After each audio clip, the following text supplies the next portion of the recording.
Hello everyone, welcome to all of you. देखिए, कुछ board के पॉइंट ऑफ व्यू से कुछ इंपॉर्टेंट क्वेश्चन को हमने सेलेक्ट किया है। इस क्वेश्चन को अभी डिस्कशन करेंगे। फर्स्ट और सेकंड चैप्टर का क्वेश्चन है, 2 मार्क्स में क्वेश्चन आता है। बहुत इंपॉर्टेंट क्वेश्चन है, ये बहुत बेनिफिशियल होगा आप लोगों के लिए। ओके, तो देखते हैं क्या फर्स्ट क्वेश्चन है। क्या 13 क्वेश्चन का भी हम लोग क्या करेंगे, डिस्कशन करेंगे। फर्स्ट क्वेश्चन देखते हैं शॉर्ट सामने, what is conservation of charge. Conservation of charge देखते हैं क्या होता है। कंजर्वेशन ऑफ चार्ज की मीनिंग होता है क्या, चार्ज को ना तो आप क्रिएट कर सकते हैं ना डिस्ट्रॉय करते हैं, ओनली क्या कर सकते हैं, ट्रांसफर कर सकते हैं। Charge can never neither be created not destroy, it can be only transfer from one body to another body. क्या होता है, charge can neither be created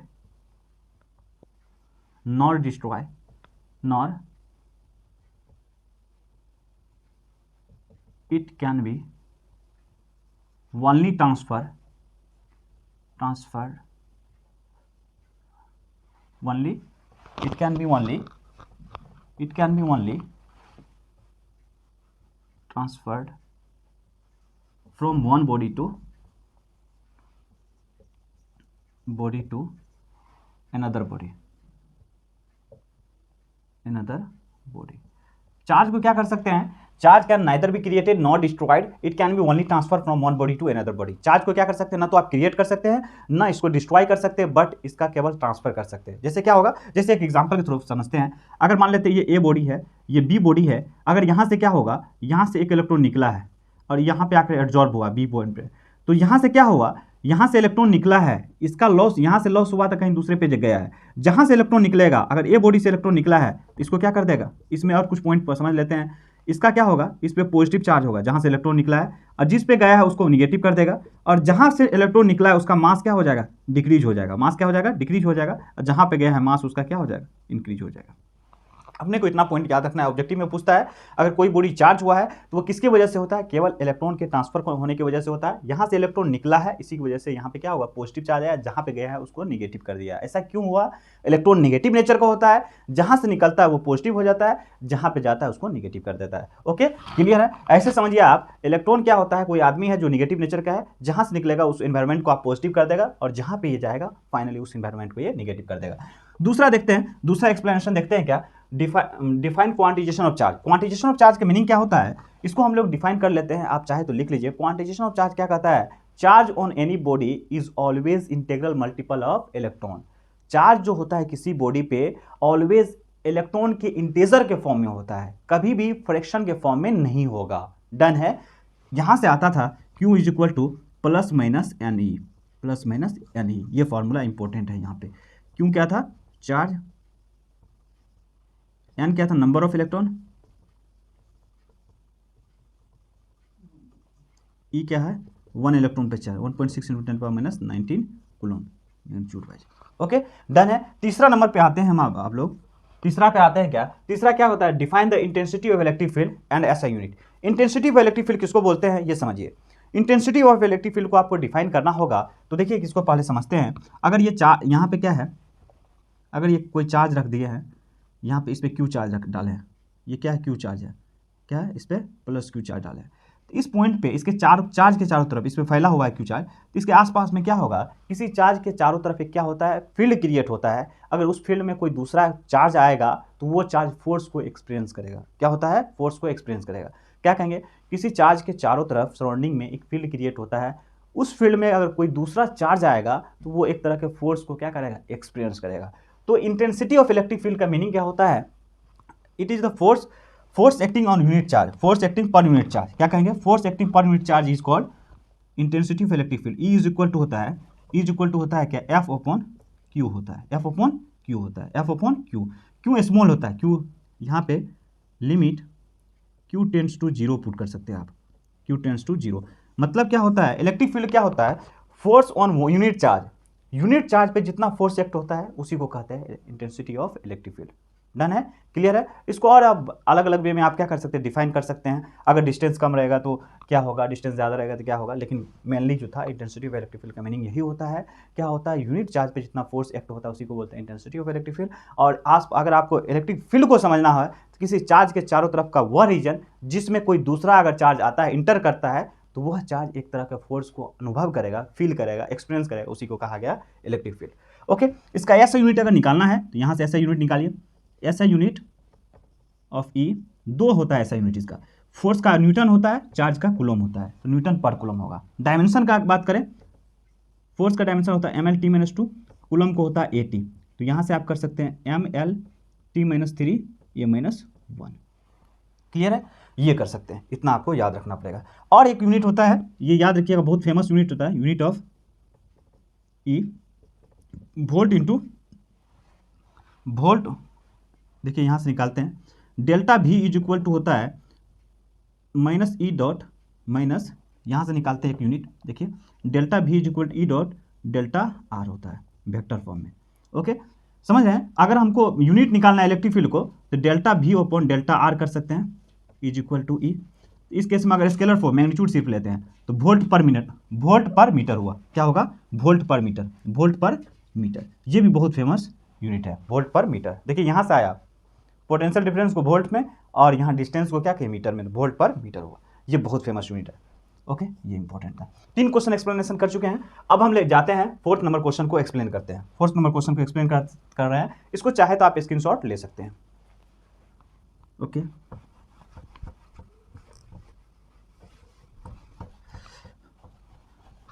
देखिए 4th नंबर क्वेश्चन देख रहे हैं।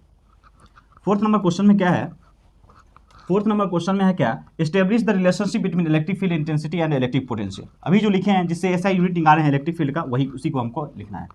4th नंबर देखिए क्या कह रहा है, 4th नंबर कह रहा है क्या, इलेक्ट्रिक फील्ड इंटेंसिटी और इलेक्ट्रिक पोटेंशियल में आपको रिलेशन एस्टेब्लिश करना है। जैसे मान लीजिए,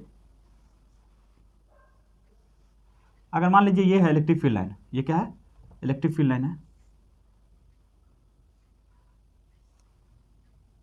ये ए पॉइंट है, ये बी पॉइंट है। ओके, ए से बी पॉइंट के बीच अगर इलेक्ट्रिक फील्ड का आपको क्या निकालना है, यहाँ दोनों के बीच का डिस्टेंस डेल्टा आर है, क्या है, डेल्टा आर है।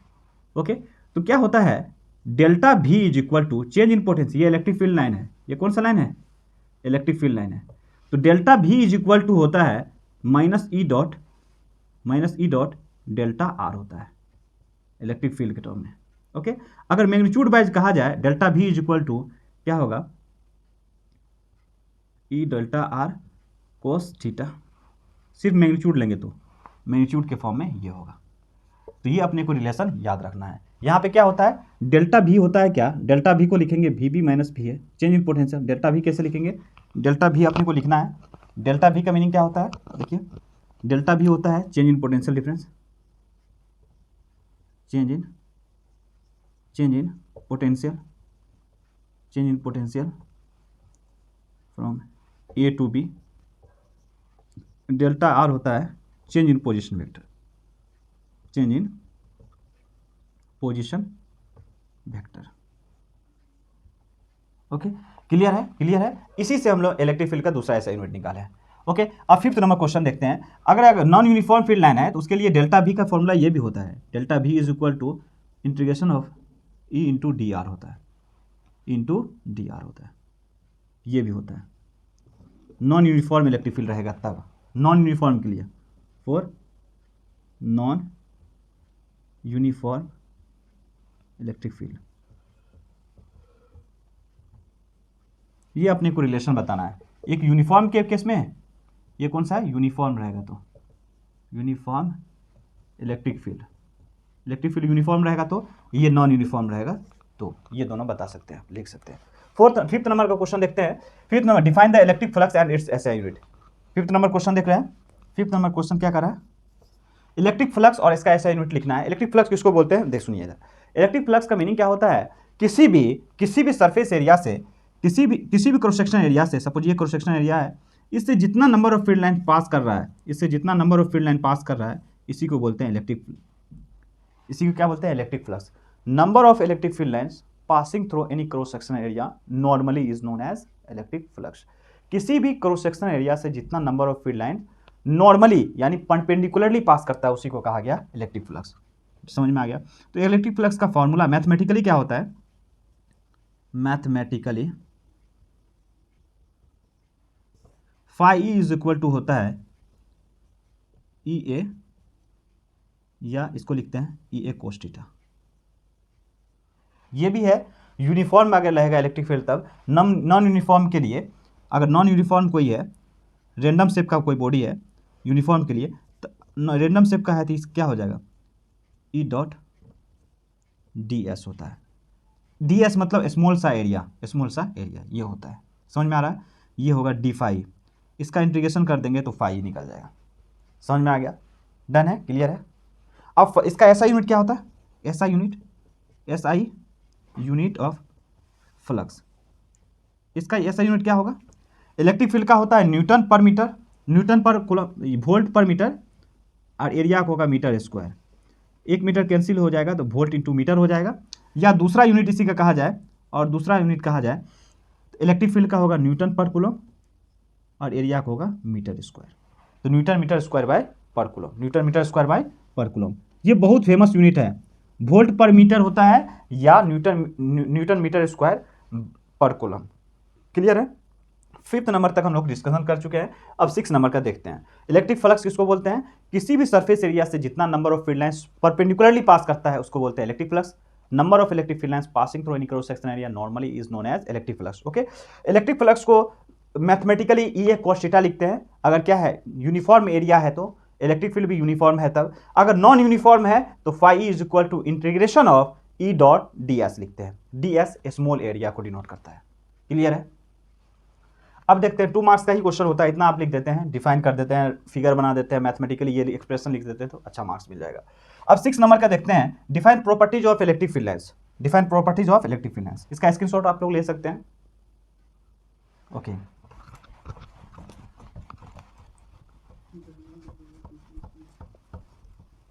अब देखते हैं 6 नंबर क्वेश्चन देखते हैं। अभी तक 5 क्वेश्चन हम लोग पढ़ चुका है।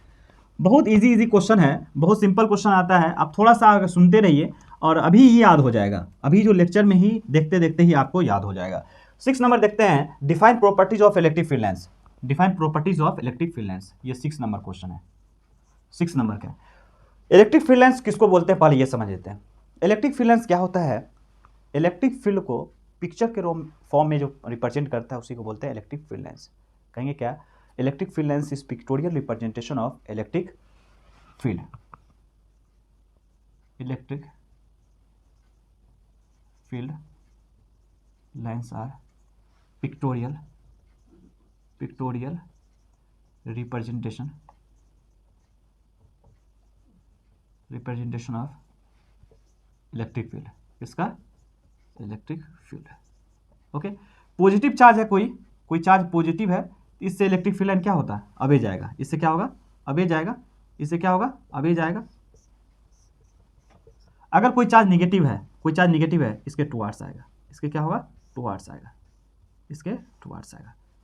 तो क्या होता है प्रॉपर्टी, फर्स्ट प्रॉपर्टी हो गया क्या, पॉजिटिव चार्ज से ओरिजिनेट होता है, पॉजिटिव चार्ज से निकलेगा और नेगेटिव चार्ज को जाएगा। फर्स्ट प्रॉपर्टी क्या लिखेंगे, electric field lines are originated from positive charge and terminated on negative charge. Terminate मतलब जा रहा है नेगेटिव चार्ज। दूसरा क्या होगा, कंटिन्यूअस होता है, क्या होता है, कंटिन्यूअस लाइन होता है।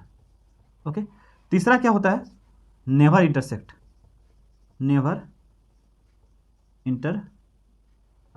ईच अदर, कभी भी इंटरसेक्ट नहीं करेगा, कभी भी एक दूसरे को काटेगा नहीं। दो इलेक्ट्रिक फील्ड लाइंस कभी भी एक दूसरे को नहीं काटेगा। अगर काटेगा, ये L1 है, इलेक्ट्रिक फील्ड लाइन फर्स्ट है, ये 2 सेकेंड है। अगर कट करेगा, एक पॉइंट पे 2 टेंजेंट बनेगा, एक ही पॉइंट पे, पी पॉइंट पे जहाँ पे कट किया है वहाँ पे 2 टेंजेंट बन रहा है, फर्स्ट एंड सेकेंड, एक ही पॉइंट पे 2 टेंजेंट बन रहा है। इलेक्ट्रिक फील्ड लाइंस पे जो आप टेंजेंट ड्रॉ करते हैं वो इलेक्ट्रिक फील्ड का डायरेक्शन बताता है।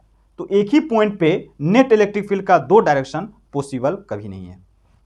तो ये क्या कर सकते हैं, एक क्वेश्चन जो है 7 नंबर के क्वेश्चन है, why 2 electric field lines never intersect at 1 point. तो क्या लिखेंगे, 2 इलेक्ट्रिक फील्ड लाइंस कभी भी एक दूसरे को इंटरसेक्ट नहीं करेगा, बिकॉज अगर इंटरसेक्ट करता है तो एक पॉइंट पे हमको 2 टेंजेंट मिलेगा। टेंजेंट बताता है इलेक्ट्रिक फील्ड का नेट डायरेक्शन, तो एक ही पॉइंट पे इलेक्ट्रिक फील्ड का 2 डायरेक्शन पॉसिबल कभी नहीं है। ओके, क्लियर हो गया, 6 और 7 नंबर क्वेश्चन भी क्लियर हो गया। अब देखते हैं क्या, डिफाइन गॉस लॉ। डिफाइन क्या होता है, गॉस लॉ का रहा है। 8 नंबर क्वेश्चन देखते हैं, 7 नंबर क्वेश्चन हम कर चुके हैं, ये 8 नंबर क्वेश्चन देख रहे हैं। 8 नंबर क्वेश्चन में क्या, डिफाइन गॉस लॉ। गॉस क्या कहता है, according to Gauss law statement लिख देते हैं, स्टेटमेंट गॉसेस लॉ, ये वेरी वेरी इंपॉर्टेंट है। इसके अकॉर्डिंग क्या होता है, electric flux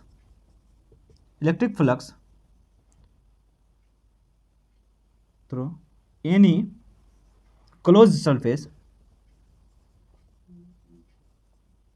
surface is 1 upon epsilon naught times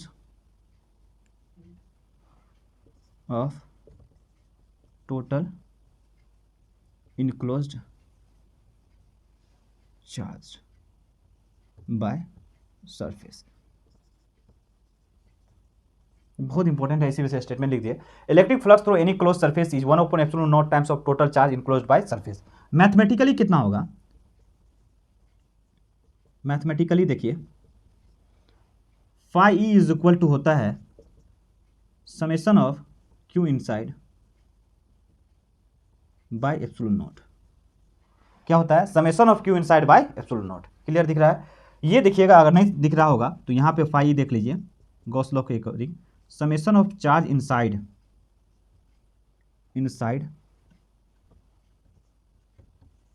bye epsilon not होता है, ये होता है मैथमेटिकली।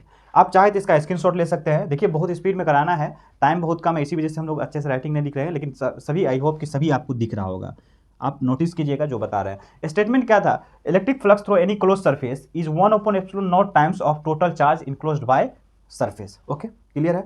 जैसे एग्जांपल के तौर पे अगर देखिए गॉस लॉ से फ्लक्स निकालने के लिए ये Q1 चार्ज है माइनस में, Q2 है प्लस में और Q3 है प्लस में। अब अगर फाई कहेगा तो Q1 plus Q2 plus Q3 bye epsilon not हो जाएगा, साइन के साथ रखेंगे।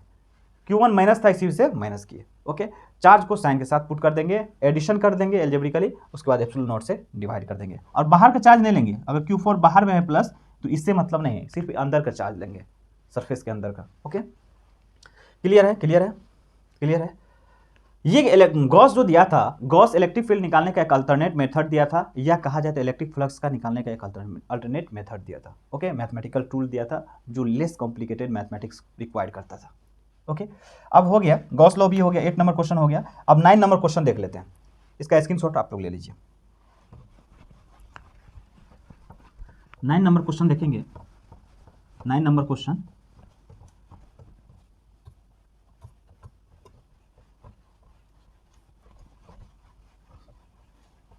नाइन नंबर क्वेश्चन देख लेते हैं। 9 नंबर क्वेश्चन क्या है, define electric dipole and dipole moment. देखिए इलेक्ट्रिक डायपोल क्या होता है, when two equal and opposite charge are separated very small distance. अगर दो इक्वल और अपोजिट चार्ज को एक छोटा सा डिस्टेंस में आप सेपरेट करके रख देते हैं तो ये स्ट्रक्चर ये बनता है, this orientation is known as electric dipole. When two equal and opposite, एक प्लस तो एक माइनस, बहुत छोटा सा डिस्टेंस पे रखेंगे। ये हम क्या कर रहे हैं, माइक्रोस्कोप से देख रहे हैं जूम करके, लेकिन ये बहुत छोटा सा डिस्टेंस है। तो क्या होगा, यहाँ से यहाँ तक का डिस्टेंस अगर 2a है, कितना है 2a है, तो बीच में डायपोल के बीच में एक सेंटर होगा C, जहाँ से डायपोल के सारा डिस्टेंस मेजर करेंगे। यहाँ से a हो जाएगा और इधर भी कितना हो जाएगा, ये हो जाएगा। क्लियर है। तो क्या होगा, when two equal and opposite charge are separated by very, क्या लिखेंगे, two equal and opposite charges are separated by very small distance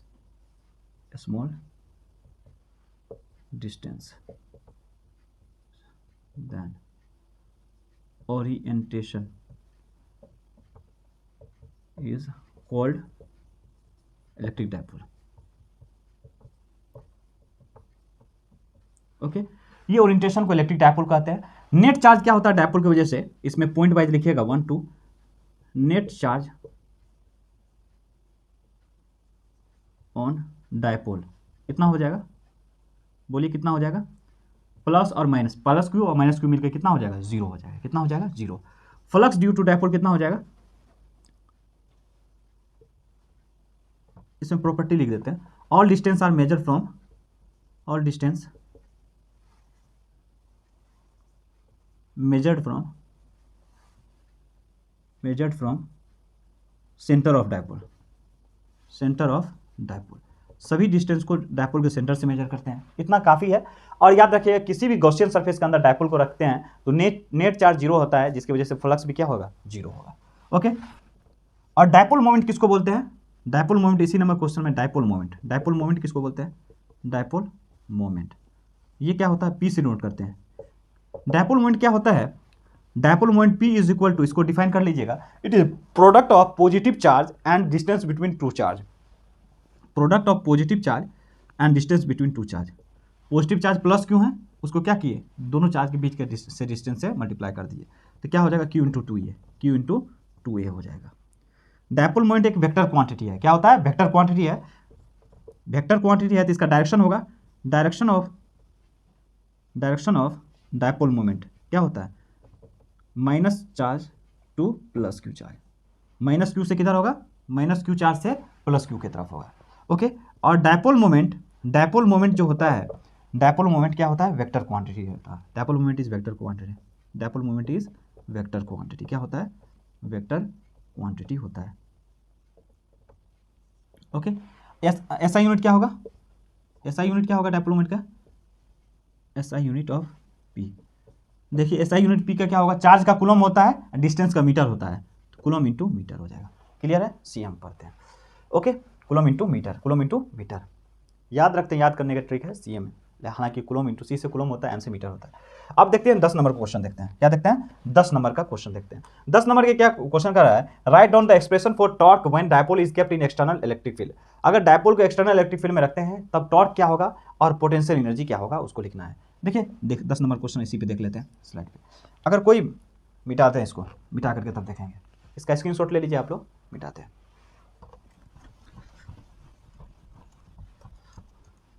बहुत सिंपल लैंग्वेज हम बता रहे हैं, अगर आप लोग स्क्रीनशॉट ले लेते हैं, सिर्फ इतना ही पढ़ के चले जाते हैं फर्स्ट और सेकंड चैप्टर को, तो मतलब क्या होगा, एक भी क्वेश्चन आपसे नहीं छूटेगा, ऑब्जेक्टिव हो या 2 मार्क्स का क्वेश्चन हो, क्वेश्चन नहीं छूटेगा।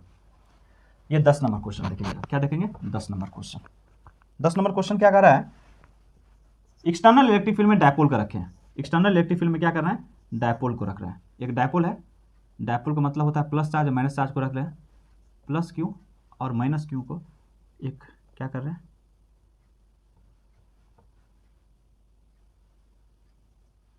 एक डायपोल है, इसको रखें एक्सटर्नल इलेक्ट्रिक फील्ड में रखें, तो प्लस चार्ज है तो प्लस चार्ज पे फील्ड के डायरेक्शन में ही फोर्स लगेगा, Q इंटू ई। अब माइनस चार्ज में फील्ड के अपोजिट लगेगा, फील्ड इधर है तो इधर लग रहा है, देख रहे हैं, यहाँ पे सेंटर है डायपोल का सेंटर, ये यहाँ से थीटा एंगल बना रहा है, कितना बना रहा है, डायपोल के एक्सिस कितना एंगल बना रहा है, डायपोल के एक्सिस है, ये ओ पॉइंट है जहाँ से सारा डिस्टेंस मेजर करते हैं। ये पॉजिटिव चार्ज है तो पॉजिटिव चार्ज पे फोर्स फील्ड के अलोंग लगता है, नेगेटिव चार्ज पे अपोजिट लगता है। तो यहाँ पे टॉर्क निकालने का रहा है, तो टॉर्क इज इक्वल टू होता है पी क्रॉस ई, क्या होता है, पी क्रॉस ई होता है। ये डेरिवेशन होता है, डेरिवेशन अपने को नहीं मालूम करना है, सिर्फ समझना है कि एक्सप्रेशन का लिखने के लिए एक्सप्रेशन लिख देंगे। टॉर्क इज इक्वल टू क्या होता है, पी क्रॉस ई, या इसको स्केलर फॉर्म में इसका मैग्नीट्यूड लेना होगा, तो क्या होगा, पी ई साइन थीटा, क्या हो जाएगा, पी ई साइन थीटा हो जाएगा। Theta angle between, theta is equal to angle between किसका, angle between P and E, P और ई के बीच का एंगल है। ओके, क्लियर है। अब पोटेंशियल एनर्जी देखेंगे। अब देखिए कभी एक्सटर्नल मैग्नेटिक फील्ड में, अगर एक्सटर्नल इलेक्ट्रिक फील्ड में सॉरी अगर डायपोल को रखते हैं एक्सटर्नल इलेक्ट्रिक फील्ड में, तो यहाँ पे नेट फोर्स जीरो होगा। नेट फोर्स कितना होगा, एफ नेट कितना आएगा, एफ नेट यहाँ पे क्या होगा, जीरो के बराबर होगा। क्यों, क्योंकि जितना फोर्स राइट डायरेक्शन में लग रहा है उतना ही लेफ्ट डायरेक्शन में लग रहा है, दोनों कैंसिल हो जाएगा। ओके, अब देखते हैं क्या पोटेंशियल एनर्जी, डायपोल की वजह से इलेक्ट्रिक पोटेंशियल एनर्जी अगर म्यू ई अगर करना होगा तो माइनस पी डॉट ई होता है, ये डॉट होता है। टॉर्क में पी क्रॉस ई होता है और पोटेंशियल एनर्जी में पी और ई दोनों कॉम्बिनेशन सेम है, बट क्रॉस के प्रोडक्ट की जगह डॉट आ जाएगा, इसमें माइनस लग जाएगा। याद करने का टेक्निक क्या होता है, पी क्रॉस ई होगा टॉर्क, पी डॉट ई होगा, पी डॉट ई का माइनस होगा क्या, पोटेंशियल एनर्जी। ये क्या होता है, पोटेंशियल एनर्जी। डन है। टॉर्क का अगर पूछेगा कोई ऐसा यूनिट, टॉर्क का ऐसा यूनिट, तो न्यूटन इंटू क्या होता है, मीटर होता है, न्यूटन इंटू मीटर होता है। ओके, अब देखिए इतना क्लियर हो गया। अब हम लोग आते हैं 11 नंबर क्वेश्चन पे। 11 नंबर क्वेश्चन पे 11 नंबर क्वेश्चन क्या कर रहा है, कूलम्ब्स लॉ निकालने के लिए। कूलम्ब्स लॉ क्या था, कूलम्ब्स लॉ था Q1 था, ये Q1 है, Q2 है, दोनों के बीच का डिस्टेंस अगर R है, कितना है, दोनों के बीच का डिस्टेंस कितना है, यहाँ से यहाँ तक के बीच का डिस्टेंस अगर मान ले कितना है, दो चार्ज के बीच का डिस्टेंस कितना है, R है। ये डिस्टेंस कितना है, यहाँ से यहाँ तक, ए पॉइंट से लेकर बी पॉइंट के बीच का डिस्टेंस कितना है, R है। तो क्या कर रहा है, according to Coulomb's force acting between these two charge is directly proportional to product of two charge and inversely proportional to square of distance between them. दोनों चार्ज के बीच के डिस्टेंस के स्क्वायर का इन्वर्सली प्रोपोर्शनल होगा। इन दोनों को combine करते हैं, कंबाइन करने के बाद F is directly proportional to Q1 upon Q2 by R square आएगा, और यहाँ पे एक कांस्टेंट ऐड करेंगे तो Q1 Q2 by R square हो जाएगा। ये होता है फोर्स। K का वैल्यू क्या होता है कूलम्स लॉ के अकॉर्डिंग, ये होता है फोर्स। दो चार्ज के बीच कितना फोर्स लगेगा उसको निकालने के लिए। K क्या होता है 1/4 पाई एप्सिलॉन नॉट, ये आर्बिट्री कांस्टेंट होता है। इसका वैल्यू क्या होता है 9 × 10⁹ newton metre square by coulomb square. ये ऐसा यूनिट कई बार पूछा है। के का ऐसा यूनिट कितना क्या होता है ये कई बार पूछा है। के और एप्सिलॉन नॉट का क्या होगा, जब के का हो रहा है Newton metre square per coulomb square, के और एप्सिलॉन नॉट में क्या है इन्वर्स रेसिप्रोकल का रिलेशन है। के और एप्सिलॉन नॉट में रेसिप्रोकल का रिलेशन है, तो एप्सिलॉन नॉट का ऐसा यूनिट कितना हो जाएगा coulomb square by newton metre square. Epsilon naught का भी वैल्यू लिख देते हैं 8.85 × 10⁻⁻12 coulomb square by newton metre square होता है। ये अपने को याद रखना है। ओके, इतना बात आपको याद रखना है। देखिए कूलम्स क्या दिया था, कूलम्स दो चार्ज के बीच कितना फोर्स लगा इसके कैलकुलेट करने का एक मेथड दिया था, मैथमेटिकल टूल दिया था कितना लग रहा है। ओके, क्लियर हो गया 11 तक। अब हम लोग 12 नंबर क्वेश्चन देख लेते हैं। 12 नंबर क्वेश्चन देखेंगे, 12 और 13 पढ़ के समाप्त करते हैं।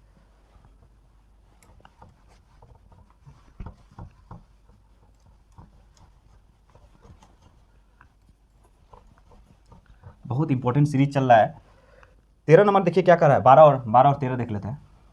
12 नंबर का define the principle of superposition. Principle of superposition क्या कहा है, प्रिंसिपल ऑफ सुपरपोजिशन क्या कहता है, देखिए प्रिंसिपल ऑफ सुपरपोजिशन कहता है अगर मान लेते हैं ये फोर्स के टर्म में डिफाइन करना हो तो क्या कहता है, force acting on any charge due to all charge is equal to summation of all forces on that charge.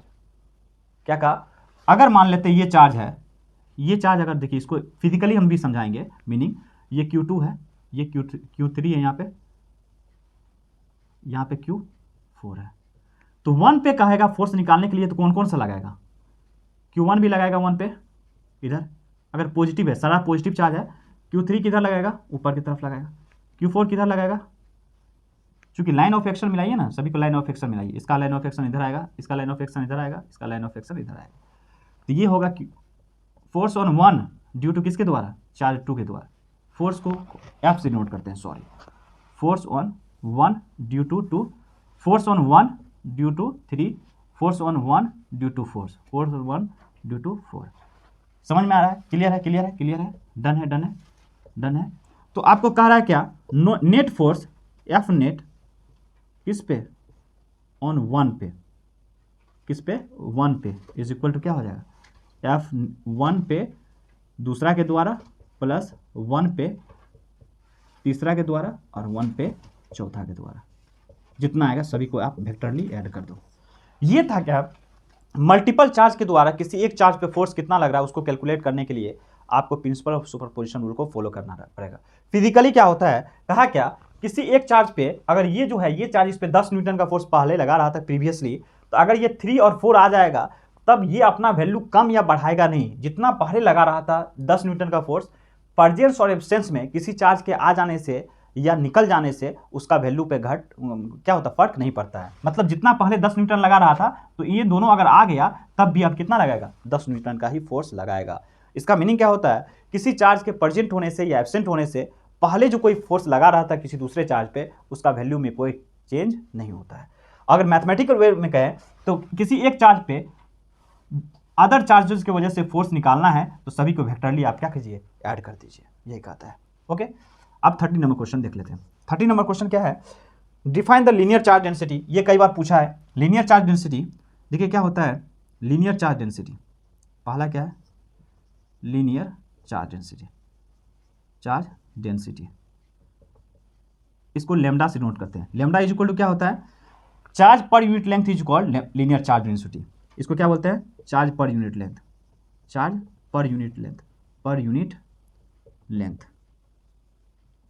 Is called lambda, linear charge density. Lambda means linear charge density.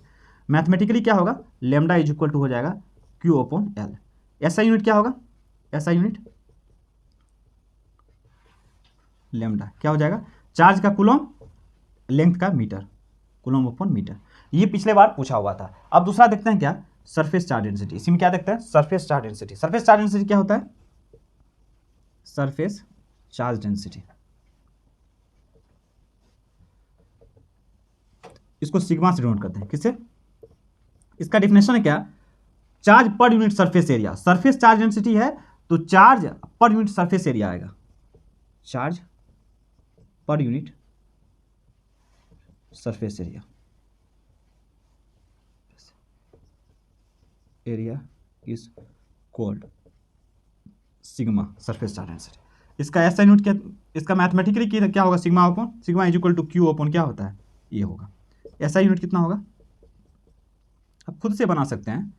ऐसा unit is equal to, ऐसा unit of किसका, sigma कितना आएगा, coulomb upon metre square. Clear है, charge का coulomb, area का metre square. Clear है। अब आते हैं थर्ड नंबर पे। थर्ड नंबर इसी में क्या है, volume charge density. Volume charge density क्या होगा, charge per unit volume, charge per unit volume. ऊपर में लिख देते हैं, इसको स्क्रीनशॉट ले लीजिए आप लोग।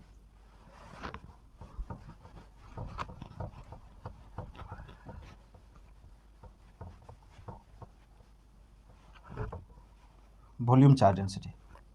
तीसरा नंबर क्या है, 13 का तीसरा, volume charge density, volume charge density. Easy है, इसको रॉ से नोट करते हैं। ये क्या होता है, charge per unit volume, charge per unit volume, volume is called,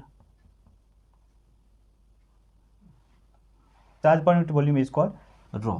okay, अब इसका ऐसा यूनिट, इसका मैथमेटिकली क्या होगा, rho is equal to Q upon V होगा, क्यू अपॉन वी होगा। ऐसा यूनिट क्या होगा, ऐसा यूनिट ऑफ रॉ क्या होगा, coulomb upon metre cube. Charge का कूलम, वॉल्यूम का मीटर क्यूब। ओके, क्लियर है, आई होप सभी को क्लियर होगा। इसको कहते हैं सिग्मा, इसको बोलते हैं रॉ। ओके, डन है, क्लियर है। और दो क्वेश्चन है इसी चैप्टर से रिलेटेड, दो क्वेश्चन है क्या, उसको हम लोग एक्सप्लेन कर लेते हैं। जो नहीं लिख पाए थे उसको हम एक्सप्लेन कर लेते हैं। अभी 14 और 15 ले लेते हैं। हाँ देखिए क्या है, स्क्रीनशॉट लेते रहिए आप लोग। नहीं लिए तो वीडियो को पॉज कीजिए, पीछे जाइए, बैक होकर के स्क्रीनशॉट ले लीजिए। कई बार नहीं बोल पाते हैं, लेकिन हम कई बार हट जाते हैं बोर्ड के सामने से, तो आप लोग ले सकते हैं। ओके, देखिए क्या होता है, इतना, इससे बियॉन्ड नहीं आएगा क्वेश्चन। आप लोग इतना ही पढ़ के जाओ, 100% बिलीव रखो मेरे पे, आएगा ये क्वेश्चन। 14 नंबर क्वेश्चन देखते हैं। 14 नंबर क्या है, इक्वी पोटेंशियल सरफेस। क्या है, इक्वी पोटेंशियल सरफेस। इसको डिफाइन करने के लिए पूछेगा, क्या होता है इक्वी पोटेंशियल सरफेस। ऐसा सरफेस, ऐसा सरफेस, ऐसा 3D सरफेस, ये 2D बना रहे हैं लेकिन 3D सरफेस है। कैसा है, 3 डायमेंशनल स्ट्रक्चर है। ऐसा 3D सरफेस जहां पे हर पॉइंट 1 पॉइंट हो गया, 2 पॉइंट हो गया, 3 पॉइंट हो गया और 4 पॉइंट हो गया। सभी पॉइंट का पोटेंशियल क्या होगा, सेम होगा। यानी V1 is equal to V2 is equal to V3 is equal to V4 होगा। हालांकि ये कोई सरफेस नहीं होता है, ये सरफेस नहीं है, इमेजिनरी लाइन होता है, इमेजिनरी सरफेस होता है। इक्वी पोटेंशियल सरफेस ऐसे 3D सरफेस को कहेंगे जहां पे हर पॉइंट का पोटेंशियल क्या होगा, सेम होगा। It is 3 dimensional surface on which potential of all point will be same. All point का पोटेंशियल क्या होगा, सेम आएगा। देखिए सभी पॉइंट का पोटेंशियल क्या है, सेम है। इसमें कुछ प्रॉपर्टीज होता है इक्विपोटेंशियल सरफेस का। दो इक्विपोटेंशियल सरफेस, अच्छा हाँ, एक और प्रॉपर्टी, इक्विपोटेंशियल सरफेस पे अगर आप चार्ज को एक जगह से दूसरे जगह लेके जाते हो तो वर्क डन 0 होगा। वर्क डन कितना होगा, 0 होगा। अगर मान लेते हैं कोई चार्ज है 1 से, अगर 1 से 1 पे क्यू चार्ज है, 1 से 2 पे लेके जाना चाहते हैं, 1 से 2 पे लेके आना चाहते हैं, तो वर्क डन कितना होगा, W 1 से 2 कितना होगा, 1 से 2 ले जाने में W 1 से 2 ले जाने में चार्ज को कितना होगा, 0 लगेगा। कितना होगा, इस चार्ज को 1 पॉइंट से दूसरे पॉइंट पे ले जाने में वर्क डन 0 करना पड़ेगा। दूसरे और क्या है, और कुछ प्रॉपर्टी होता है इक्विपोटेंशियल सरफेस पे, इलेक्ट्रिक फील्ड का प्रॉपर्टीज होता है, परपेंडिकुलर होता है, सरफेस का परपेंडिकुलर ऑलवेज होता है, ये सब। लेकिन अपने को इतना नहीं जानना था, इसका डिफिनेशन जानना था कि इक्विपोटेंशियल सरफेस ऐसे सरफेस को कहेंगे जहाँ पे हर पॉइंट का पोटेंशियल क्या होगा, सेम होगा। एक बार फिर से बता दें, ये इमेजिनरी सरफेस होता है और 3 डायमेंशनल सरफेस होता है। ओके, जैसे देखिए हर पॉइंट का पोटेंशियल सेम है, एक पॉइंट से दूसरे पॉइंट पे किसी भी चार्ज को आप लेके जाते हो तो वर्क डन 0 होगा। ओके, 15 नंबर क्वेश्चन क्या है, electrostatics of conductor. Electrostatics of conductor क्या होता है, इलेक्ट्रोस्टैटिक्स ऑफ कंडक्टर। ये इंपॉर्टेंट है। देखिए क्या होता है, ये कंडक्टर है सपोज कोई, तो इसके अंदर में ये कोई कंडक्टर है, क्या है, कंडक्टर है, कंडक्टर है, इसके अंदर में चार्ज भी कितना होगा, जीरो होगा, और फील्ड भी कितना होता है, जीरो होता है। किसी भी कंडक्टर के inside net charge, total charge zero होगा, और टोटल फील्ड भी क्या होगा, जीरो होगा। ये अपने को समझना होगा।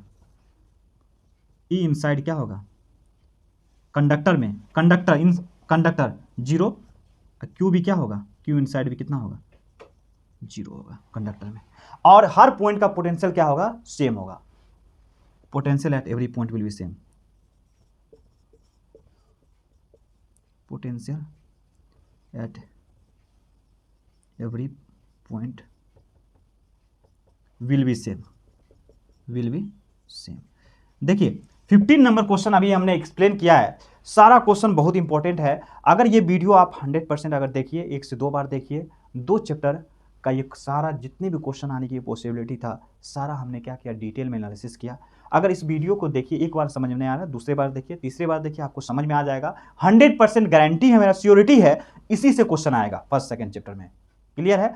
ऑब्जेक्टिव और क्या होगा, कोई भी ऑब्जेक्टिव क्वेश्चन हो या कोई भी 2 मार्क्स का क्वेश्चन है, सभी क्वेश्चन इसी से आएगा। ओके, अगर ये क्वेश्चन आप पढ़ते हैं तो 5 मार्क्स के, हमने इतना अच्छे से एक्सप्लेन किया है, इतने अच्छे से हमने एक्सप्लेन किया है कि आप 5 मार्क्स के क्वेश्चन को भी क्या कर सकते हैं, अटेम्प्ट कर सकते हो।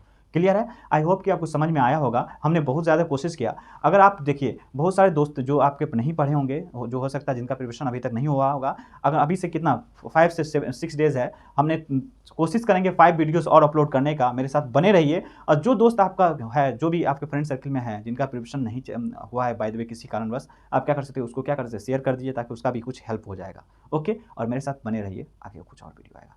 Thank you.